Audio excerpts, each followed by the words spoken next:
बहुत रोवे, रात भर अखियाँ जागे नींद ना आवे। तोहरा बिना ए जान दिलवा बहुत रोवे, रात भर अखियाँ जागे नींद ना आवे। जवन सपना सजवानी साथे तोरे नाम के, ओ सपना के टुकड़ा भइल, दर्द भइल शाम के। हमरो दिलवा टूटल बात साच कहतानी, तोहरा बिना हर खुशी अब फीकी लागे रानी।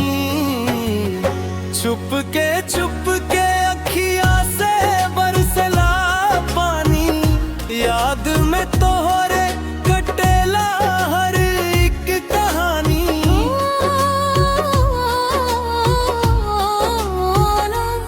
बहुत दर्द बा दिल में, केकरा से कहीं प्यार के राह में मिलल जुदाई सही।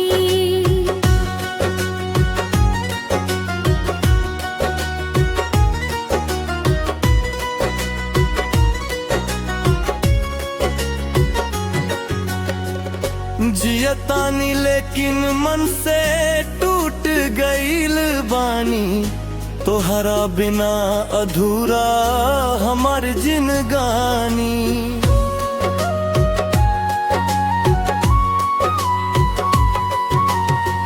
गाँव के मोड़ पर अब ही और रुक जानी, जहवा पहले तोहरे संग हंसत रहनी। हवा जब चलेला नाम तोहार लियावे, पुरान बात दिलवा में फेर जगावे। रोज खिड़की पास बैठ के राह निहारेली, कबो लौट के आईबा मन में सोचेली।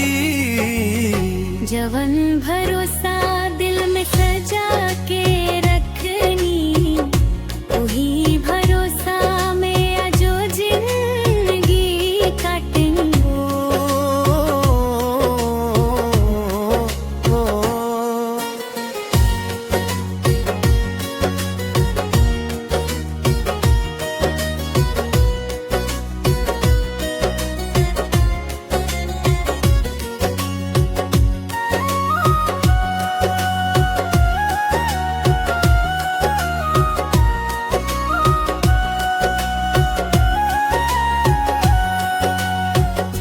काहे किस्मत इतना दूर कर दिहलस, हसत चेहरा के आंसू से भर दिहलस।